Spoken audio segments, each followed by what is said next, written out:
आज के इस वीडियो में हम पढ़ेंगे अवयव। सबसे पहले हम जाने कि अवयव होता क्या है। ये एनसीईआरटी बुक से चैप्टर 3 में है। अवयव का डिफिनेशन क्या होता है? तो अवयव कुछ नहीं होता। अवयव एक तरह का मैथमेटिकल स्ट्रक्चर होता है जो रेक्टेंगुलर फॉर्म में होता है और इसमें जो एलिमेंट होते हैं, जो अवयव होते हैं, उसको रो और कॉलम के रूप में लिखा जाता है, यानी पंक्तियों और स्तंभों के रूप में लिखा जाता है। देखिए अवयव का ये सिंबल होता है। कभी भी अवयव बना रहेगा तो इस तरह का बना रहेगा, जहां कहीं भी दिया होगा। एक रेक्टेंगुलर फॉर्म में होता है और इसमें देखिए क्या चीज होती है, इसमें पंक्तियां होती हैं। क्या होती है? पंक्ति, यानी रो होता है और क्या होता है, क्रॉस दिया जाता है, स्तंभ होता है, स्तंभ यानी कॉलम। अब पंक्ति क्या होती है? जैसे कि मान लीजिए इसमें हम कुछ एलिमेंट लिख दिए 2 3 4 ही लिखिए 1 2 3 0 0 3 इस तरह के लिख दिया गया। तो अब देखिए इसमें पंक्तियां क्या है और स्तंभ क्या है। जो क्षैतिज लिखी गई होती है, क्षैतिज रूप में, उसे हम क्या कहते हैं? पंक्ति कहते हैं, रो कहते हैं। ये हमारा रो होता है, पंक्ति होती है। और जो कॉलम के रूप में लिखा जाता है, ऐसे बिल्कुल खड़ा सीधा, वह क्या होता है? स्तंभ होता है, यानी कॉलम होता है। ये कॉलम होता है। अब देखिए अगर इसमें आप देखेंगे कि पूछा क्या जा सकता है, आपके मन में ख्याल आ सकता है सर इससे किस तरह के क्वेश्चंस आएंगे। तो अभी आगे क्वेश्चन को हम सॉल्व करेंगे, लेकिन बेसिकली इसमें कुछ चीजें जान लीजिए। यहाँ पे इसमें सबसे पहला पूछा जाता है कि जो अवयव दिया गया है, मैट्रिक्स दिया गया, उसकी कोट क्या है, यानी ऑर्डर ऑफ मैट्रिक्स, मैट्रिक्स की ऑर्डर क्या है। यानी कोट जब भी आपसे कभी पूछेगा कि अवयव की कोटि बताइए, तो कोट जो होता है उसे हम पंक्ति गुणे स्तंभ कहते हैं। क्या कहते हैं? पंक्ति गुणे स्तंभ। पंक्तियां कितनी, यानी रो कितने और कॉलम कितने हैं, इन्हीं का हम क्रॉस करके इसी को हम उसका कोटि में लिखते हैं। जैसे मान लीजिए अगर इसी का ऑर्डर पूछे या कोटि पूछे तो हम क्या लिखेंगे? देखिए पंक्तियां कितनी है, रो काउंट कर लीजिए 1 2 3, यानी 3 पंक्ति हो गई। और स्तंभ कितने हो गए? 1 2 3, यानी इसकी जो कोटि होगी वो 3 into 3 की हो जाएगी।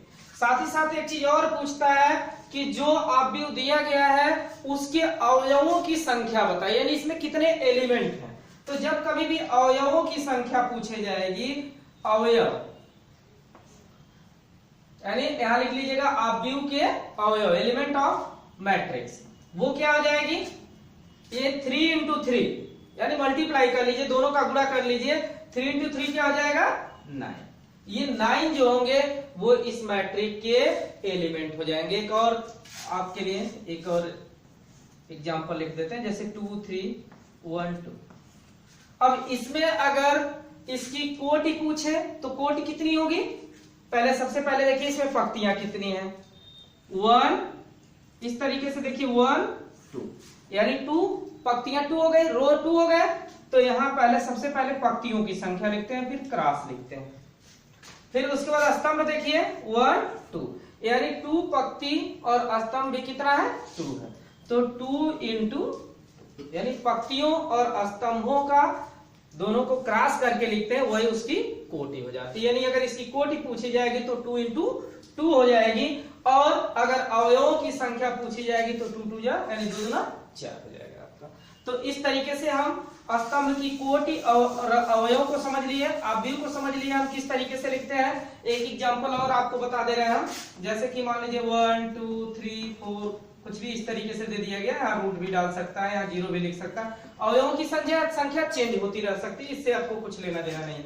अगर इसकी कोटि पूछा जाता है आपसे, तो सबसे पहले कोटि में देखिए पंक्तियां कितनी है। तो भले ही एक ही अवयव हो, लेकिन जो क्षैतिज होगा उसको हम काउंट करेंगे। 1 2 3 4, यानी पंक्तियां कितनी हो गई? 4 हो गया। स्तंभ कितना हो गया?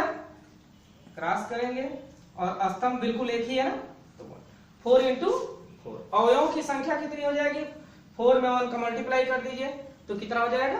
4 हो जाएगा, यानी 4 गुणे 1 4 हो जाएगा अवयवों की संख्या। तो इस तरह से हमने अवयव के बारे में जाना, इसकी पंक्ति को समझा हमने, इसमें इसकी कोटि को समझा कि इसमें इसकी कोटियां क्या होती हैं, और अवयवों की संख्या को समझा कि अवयवों की संख्या क्या होती है। और एक चीज और, जब कभी भी इसको सांकेतिक रूप में हम लिखते हैं, संकेत के रूप में लिखते हैं, तो एक चीज हम ध्यान देते हैं कि इसका संकेत किस तरीके से लिखा जाता है। जैसे कि मान लीजिए यहाँ ए लिख लिया कैपिटल लेटर में, और उसके बाद इसमें हमने कुछ अवयवों की संख्या को लिया, जैसे कि एक सिंबल दे दिया है यहाँ ए और आई और जे दे दिया है, इस तरीके से दे दिया गया, और यहाँ m इंटू एन। ये जो है इसका आपको पहले बताया गया है कि इस तरह की जो चीजें लिखी जाती है m क्रॉस n, यानी यह पहले जो होता है वो पंक्ति होती है, जो बाद में होता है वो स्तंभ होता है। अगर इस तरीके से ए दे दिया है और पूछ रहा है इसमें से अगर दे दे, कभी कभी क्वेश्चन में पूछ लेता है कि इसका जो ऑर्डर है वो 3/2 का है, तो इसे हम कैसे लिखेंगे। देखिए सबसे पहले ए लिखें, यानी पंक्तियां इसमें कितनी है 3 है, स्तंभ कितने हैं इसमें 2 है। तो इसको अगर आपको लिखना हो तो कैसे लिखेंगे, पहले यहाँ पे लिखेंगे ए, और ये पंक्तियों आई को हम पंक्ति मानते हैं और जे को हम क्या मानते हैं, कॉलम के रूप में मानते हैं। तो ए पहली पंक्ति पहला स्तंभ, यानी आई की जगह पे ए रखा और जे की जगह पे भी हमने एक रखा। और दूसरे नंबर पे आई की जगह पे अगर एक रखेंगे और जे की जगह पे 2 रखेंगे। देखिए अब इसको A1 और 3 नहीं लिख सकते, क्यों, क्योंकि पंक्तियां तो कितनी है, केवल पंक्तियां 3 है, लेकिन कॉलम आपके पास क्या है, केवल 2 है। और जब यहां पे लिख देंगे तो कॉलम इस तरह से काउंट करेंगे तो 1 2 और 3 हो जाएगा। कॉलम को हमें 3 तक नहीं ले जाना है, कॉलम को केवल 2 तक ले जाना है। अब उसके बाद क्या लिखेंगे A1, अब देखिए पहली पंक्ति खत्म हो गई, पंक्ति कब शुरू हो रही, कौन सी, दूसरी, तो यहाँ 2 लिखेंगे, यहाँ 1 लिखेंगे, यहाँ फिर A2 और 2, यानी दूसरी पंक्ति का दूसरा स्तंभ। देखिए अब उसके बाद A31 और A32, इस तरीके से ये जो किस ऑर्डर में हो गया, कोटि किस कोटि के रूप में हो गया, यानी 3/2 के रूप में, यानी m की वैल्यू 3 पंक्तियां इसमें है और स्तंभ की जगह पे 2 है, यानी स्तंभ इसमें है, काउंट कर लीजिए 2। तो इस तरीके से इसको सांकेतिक रूप में लिखा जाता है किसी भी मैट्रिक्स को। अब देखिए टाइप्स ऑफ मैट्रिक्स देख लेते हैं। अवयव के प्रकार,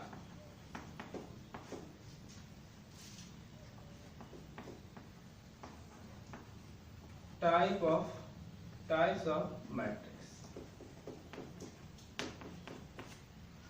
अवयव के प्रकार। तो सबसे पहले अवयव के प्रकार में देखते हैं हम, तो सबसे पहले हम यहाँ पे देखेंगे स्तंभ है अवयव। कौन सा अवयव, स्तंभ अवयव, स्तंभ अवयव, यानी कॉलम मैट्रिक्स। कॉलम मैट्रिक्स क्या होता है, जिसमें स्तंभों की संख्या केवल 1 हो, स्तंभ की संख्या केवल क्या हो, 1 हो। इसे ऐसे लिख सकते हैं 1 2 0 3, कुछ भी लिख लीजिए। स्तंभ इसमें क्या है, स्तंभ केवल 1 है, पंक्तियां चाहे जितनी हो इससे कोई मतलब नहीं। जैसे पंक्तियां देखिए यहाँ 1 2 3 4 पंक्ति है, लेकिन स्तंभ केवल कितना है, सिंगल। तो इसी तरीके से ऐसे भी लिख सकते हैं 1 2, ये भी एक क्या है, ये भी एक क्या है, स्तंभ अवयव है। अब इसको देखिए, इसकी अगर कोट लिखनी होगी तो हम m/1, m का मतलब क्या है, इसकी कोट तो यहाँ पे कंफर्म हो जा रही है। कोट कितनी है इसकी, पंक्तियां कितनी है इसमें 1 2 3 4 पंक्ति है, और स्तंभ कितना है, 1 है, यानी स्तंभ हमेशा 1 होगा। यहाँ 2/1 के ऑर्डर का है ये। इसको सिंबल के रूप में कैसे लिखेंगे, a, और यहाँ ब्रैकेट में लिख लेंगे a i और j, और इसका जो ऑर्डर लिखेंगे m/1। m/1 का मतलब हुआ कि m का वैल्यू कुछ भी हो सकता है, चेंज हो सकता है, 1 2 3 4 5 6 जितना भी आप लिख लीजिए, m का वैल्यू हो सकता है, लेकिन इसका जो स्तंभ होगा वो केवल 1 होगा, 1 से ज्यादा स्तंभ इसका नहीं। अब देखिए स्तंभ अवयव हो गया। अब इसके बाद हम लिख लेंगे यहाँ पे पंक्ति अवयव। पंक्ति अवयव, पंक्ति अवयव क्या होता है? रो मैट्रिक्स, रो मैट्रिक्स, पंक्ति अवयव। पंक्ति अवयव का मतलब क्या कि इस तरह का अवयव जिसमें पंक्तियों की संख्या केवल एक हो, स्तंभ चाहे जितने हो इससे मतलब नहीं है, पंक्तियां केवल एक होनी चाहिए। जैसे 1√2 3, ये पंक्तियां इसमें क्या हो गई? सिंगल पंक्ति हो गई। देखिए कॉलम 1 2 3 है लेकिन पंक्ति केवल कितनी है? एक है। तो इस तरह का अवयव जो होगा वो पंक्ति अवयव कहलाएगा। इसको सिंबल के रूप में कैसे लिखेंगे? यहाँ ए आई और जे, और इसमें 1 इंटू n लिख लीजिए। 1 का मतलब क्या है कि इसकी पंक्ति केवल एक होगी हमेशा, कहीं भी कितना भी लिख लीजिए, कितने भी कॉलम लिख लीजिए, लेकिन पंक्तियां केवल एक होनी चाहिए। और स्तंभ आप चेंज कर सकते हैं, स्तंभ 2 हो सकता है, 4 हो सकता है, 6 हो सकता है, 10 भी कुछ भी हो सकता है, लेकिन पंक्ति केवल एक होनी चाहिए। तो ये रहा पंक्ति अवयव, ये हो गया स्तंभ अवयव। इसके बाद देख लीजिए पंक्ति अवयव हो गया, स्तंभ अवयव हो गया।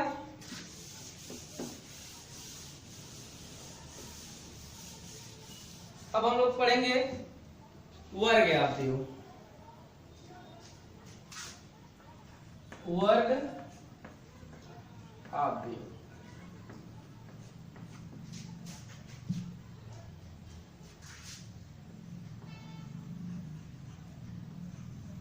Square matrix. देखिए वर्ग अवयव क्या होता है?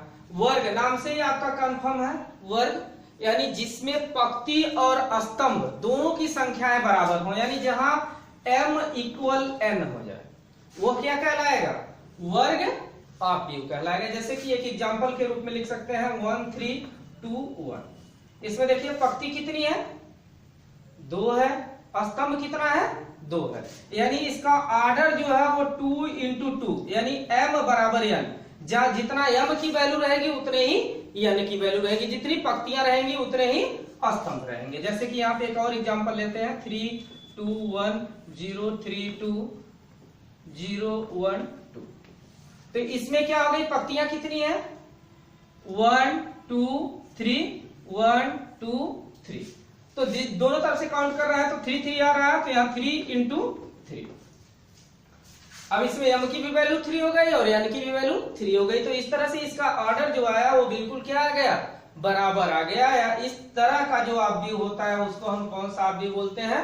वर्ग अवयव बोलते हैं, स्क्वायर मैट्रिक्स बोलते हैं। तो बात बिल्कुल आपको क्लियर होती जा रही है। कहीं भी आपको कोई कंफ्यूजन होगा तो आप हमसे पूछ सकते हैं। अब देखिए विकर्ण अवयव, इसके बाद हम देख लेंगे विकर्ण अवयव।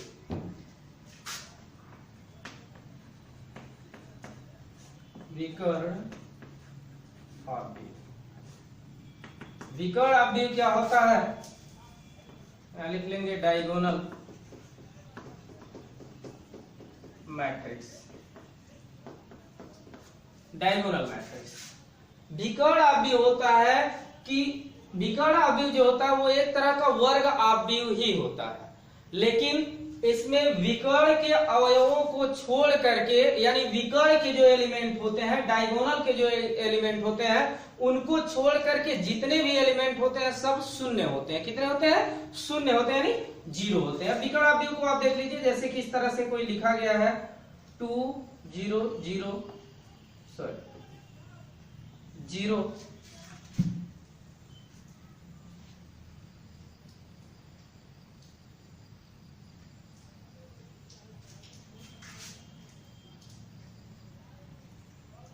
2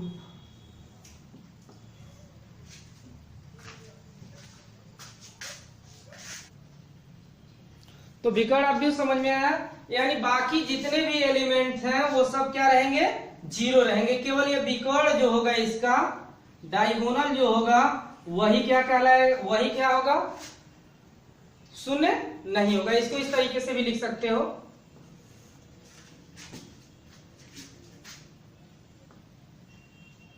0 0 1 0 0 0 सॉरी 0 0 यहाँ पे 2 लिख दीजिए, यहाँ पे 3, किसी भी तरह का। तो यह इस तरीके से भी देखेंगे तो इसका विकर्ण क्या आ रहा है, शून्य। सॉरी, विकर्ण के अलावा जो भी एलिमेंट आ रहा है वो सब क्या आ रहा है, शून्य आ रहा है। तो ये विकर्ण आव्यूह हो गया जिसके डायगोनल के अलावा यानी विकर्ण के अलावा जितने भी अवयव आ रहे हैं सभी क्या हो, शून्य हो। इसके बाद देख लीजिए अदिश आव्यूह। अदिश आव्यूह, अदिश आव्यूह स्केलर मैट्रिक्स।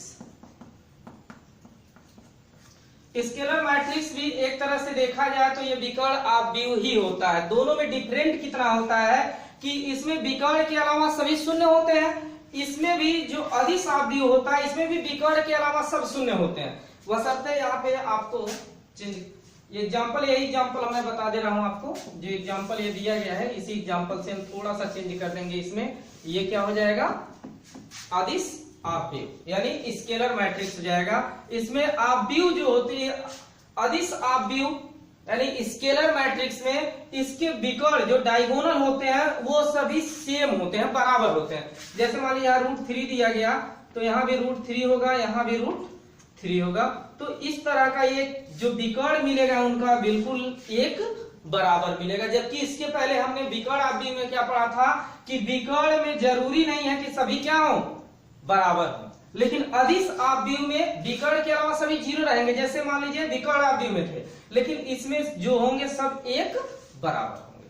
और इसमें भी देख लीजिए आप कोई सेम डिजिट ले लेते हैं, जैसे मान लीजिए यहाँ 2 ले लिया, यहाँ भी 2 ले लिया, यहाँ भी 2 ले लिया, तो बिल्कुल बराबर होंगे। वो क्या कहलाएंगे, अदिश आव्यूह कहलाएंगे। अब देख लीजिए नेक्स्ट देख लीजिए, इसी एग्जांपल पे उसको भी समझा देते हैं आपको। तत्समक आव्यूह, तत्समक आव्यूह, तत्समक आव्यूह क्या होता है,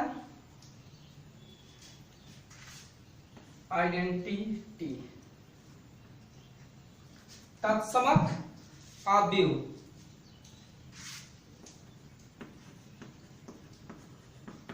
आइडेंटिटी मैट्रिक्स, ये क्या होता है, तत्समक आव्यूह में विकर्ण ये भी एक तरह का वर्ग आव्यूह ही होता है, लेकिन इसके जो विकर्ण के अवयव होते हैं वो एक होते हैं। जैसे यहाँ 1 1 और 1, इसका विकर्ण जो मिलेगा बिल्कुल 1 1 ही मिलेगा, बराबर नहीं मिलना है, 1 1 ही मिलेगा।